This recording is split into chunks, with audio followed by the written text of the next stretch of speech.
himala. Pero mayroong nag-iisang Nora Honor. Ang kanyang tunay na buhay ay isang pagpapatunay na walang imposible. Kahit para sa isang batang nagtitingla ng tubig at mani sa rilas ng plano. Ang kanyang tunay na buhay ay nasalamin sa buhay ni na Elsa, Corazon, Delia, Flor Contemplacion at marami pang iba. But Nora Honor was even bigger than all her roles. Higit pa sa mga karakter na kanyang binigyan ng buhay, binigyan niya ng buhay ang pangarap ng milyong-milyong Pilipino.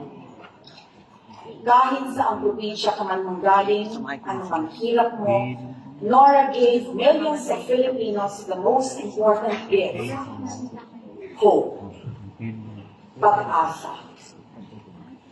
Kung kaya ni Ate Guy, kaya ko rin. Kabilang ako sa mga Pilipino na nakita ang sarili nila kay Nora.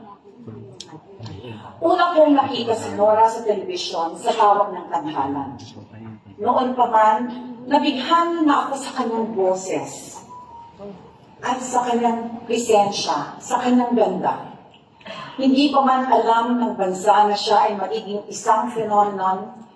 To me, she was not just a star. She was our superstar. Siya noon ay 14 years old, ako ay magdo-12 pa lang, at tulad niya, isa din akong probinsyana. Hindi ko matiyak kung ano ang gusto kong marating sa buhay. Ang sigurado lang ako, noon ako ay isang die-hard Noranian. Kami ng kapatid kong si Malu ay may makapal na scrapbook ng mga litrato ni Guy. Tinatabi namin ang baon namin para lang may pambili ng comics, magazines, at mga pictures niya na binibenta sa bangketa ng Avenida Rizal. Wala kaming pinapalampas na issue.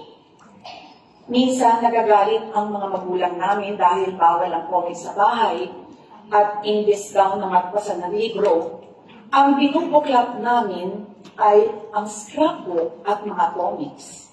Kaya tinatago namin ang mga ito sa ilalim ng kama. At kapag tulog na silang lahat, kinukuha namin ng flashlight at paulit-ulit na binabasa ang mga article tungkol sa aming superstar. At syempre, pag may pelikula si Nora, pipila kami kahit alas 8 pa lang ng umaga, kahit siksikan at kahit standing room only. Invested kami sa kanya. Kinikilig kami sa love life niya. Naiiyak sa mga pinagdadaanan niya. Nagagalit kapag may naninira sa kanya. Minsan sa eskwelahan, mayroon akong kaklase na sinabing, hindi daw bagay mag-artista si Nora dahil siya daw ay maitim. Alam niyo na ang nangyari.